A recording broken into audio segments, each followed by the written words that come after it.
칸트, 싱어, 레건, 테일러, 레오폴드. 환경윤리 논쟁에 대한 OX 퀴즈 영상입니다. 반복 재생으로 학습 효과를 높이세요. 이성이 없는 존재자들은 단지 수단으로서 상대적 가치만을 갖지만 모든 이성적 존재자들은 수단으로서만이 아니라 항상 동시에 목적으로 대우받아야 한다. 칸트.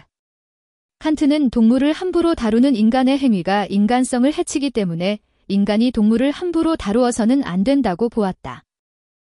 오로지 경제적 이익에 바탕을 둔 보전체계는 절망적일 정도로 편향되어 있어 대지 공동체의 필수적인 수많은 요소들을 절멸시키는 경향이 있다. 레오폴드. 레오폴드는 대지를 자연의 모든 존재가 어울려 살아가는 생명 공동체로 보고 대지를 도덕 공동체의 범위에 포함해야 한다는 대지 윤리를 주장하였다. 고통과 쾌락을 느낄 수 있는 능력은 어떤 존재의 고통을 다른 존재의 동일한 고통과 평등하게 계산하기 위한 요구의 전제 조건이다. 싱어. 싱어는 쾌고 감수 능력을 도덕적 고려의 유일한 기준으로 보았다. 인간은 생명 공동체의 한 구성원에 지나지 않는다. 대지 윤리는 인간의 역할을 생명 공동체의 정복자에서 평범한 구성원으로 변화시킨다.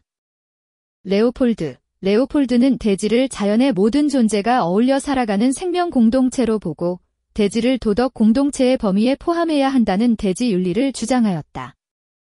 인간은 생명이 있는 일부 피조물을 폭력적으로 다루어서는 안 된다. 왜냐하면 그것은 인간의 자기 자신에 대한 의무에 배치되기 때문이다. 칸트. 칸트는 동물을 직접적 의무의 대상으로 간주하지 않았지만 동물을 잔악하게 다루는 것은 인간성을 해칠 수 있다고 보았다. 동물도 인간처럼 고통을 느낄 수 있으며 이해관계를 갖는다. 인간종이 아니라는 이유로 동물의 이익을 희생시키는 것은 종차별주의이다. 싱어. 싱어는 쾌고 감수 능력을 지닌 존재를 도덕적 고려의 대상으로 보고 이익평등 고려의 원칙에 따라 그들의 고통을 최소화해야 한다고 주장하였다. 동물을 잔악하게 다루는 것은 인간 자신에 대한 의무에 어긋난다. 왜냐하면 타인과 관계 맺을 때 도덕성에 도움이 되는 자연적 소질을 약화시키기 때문이다. 칸트. 칸트는 이성적 존재인 인간을 목적 그 자체로 대우해야 하고 비이성적 존재는 수단으로서의 가치를 지닌다고 주장하였다. 동물도 지금껏 인간의 활동으로 설명되어 온 많은 역사적 사건은 실제로는 사람과 땅의 생명적 상호작용이었다. 인간은 사실상 생명 공동체의 구성원에 지나지 않는다. 레오폴드. 레오폴드는 전인론의 입장에서 대지 윤리를 제시하며 생명체뿐만 아니라 무생물을 포함하는 생태계 전체를 도덕적으로 고려해야 한다고 주장하였다. 삶의 주체에는 단순히 살아있음 이상이 포함된다. 삶의 주체는 지각과 기업, 쾌고 감수성, 미래에 대한 관심을 갖고 자신의 목적 실현을 추구한다. 레건. 레건은 1살 이상 정도의 포유류는 자신의 삶을 영위할 수 있는 능력, 즉 믿음, 욕구, 지각, 기업, 감정 등을 가진 삶의 주체에 해당하므로 인간처럼 내재적 가치를 지닌다고 보았다. 모든 유기체는 목적론적 삶의 중심이다. 개별 유기체는 목표 지향적으로 활동하는 질서, 정연한 하나의 시스템으로서 고유한 선을 지닌다. 테일러. 테일러는 모든 유기체는 각각 자신의 방식으로 고유의 선을 추구하는 유일한 개체라는 의미에서 목적론적 삶의 중심이라고 보았다. 비록 이성을 지니지 못했지만 생명이 있는 동물을 폭력적으로 잔인한 방식으로 다루는 것은 자기 자신에 대한 인간의 의무와 진정으로 대립한다. 칸트. 칸트는 이성은 없지만 생명이 있는 동물을 잔악하게 다루는 것은 인간의 자기 자신에 대한 의무에 어긋난다고 주장하였다. 늙은 말이 오랫동안 수행한 봉사에 대한 감사마저도 간접적으로는 인간의 의무에 속한다. 동물에 관련한 감사의 정은 직접적으로 볼 때는 언제나 인간의 자기 자신에 대한 의무일 따름이다. 칸트. 칸트는 동물에 관련한 감사의 정은 인간의 자기 자신에 대한 의무일 따름이라고 보았다. 기계는 목표 지향적 활동을 보이지만 독립적 존재로서 고유의 선을 지니지 않는다. 그러나 생명체는 고유의 선을 지니며 우주의 다른 어떤 것과도 독립적으로 그들 자체가 목표 지향적 활동의 중심이다. 테일러는 목표 지향적 활동만을 보이는 기계와 달리 생명체는 그들 자체가 목표 지향적 활동의 중심이며 고유의 선을 지닌다고 보았다.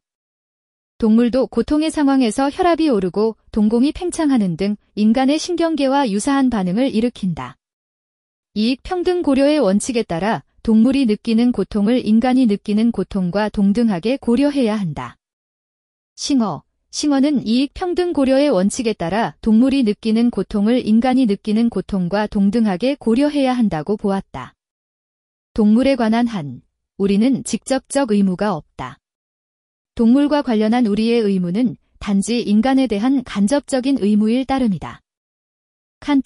칸트는 동물의 고통에 대한 공감이 둔화되는 것이 타인과의 관계에서 요구되는 도덕성에 매우 이로운 자연적 소질을 약화시킬 수 있다고 보았다. 목적론적 삶의 중심이라면 어떤 존재도 다른 존재보다 더 가치 있다고 간주되지 않는다. 동식물의 선의 실현도 그 자체로 가치 있다고 간주된다. 테일러는 인간이 생명 공동체의 한 구성원에 불과하며 다른 생명체보다 본질적으로 우월하지 않다고 보았다. 삶의 주체에는 단순히 의식을 갖는다는 것 이상이 포함된다.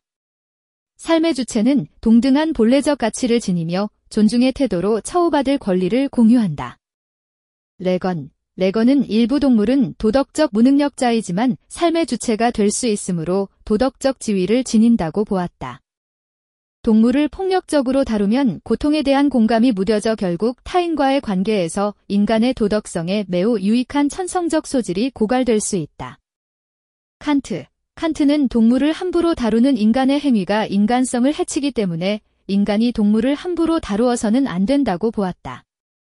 어떤 존재가 느끼는 고통을 고려하지 않는 것은 옳지 않다. 이익 평등 고려의 원리는 그 존재의 고통을 다른 존재의 고통과 평등하게 계산하도록 한다. 싱어는 공리주의 관점에서 쾌고 감수 능력이 있는 인간과 동물을 도덕적으로 고려해야 한다고 주장하였다. 경제적 이익 계산의 문제로만 바람직한 대지의 이용을 생각하지 말라. 생명 공동체의 통합성과 안정성 그리고 아름다움의 보전에 이바지한다면 그것은 옳다. 레오폴드는 인간, 동물, 식물, 무생물을 대지 공동체의 구성원으로 보고 대지 공동체 자체의 도덕적 가치를 인정하였다.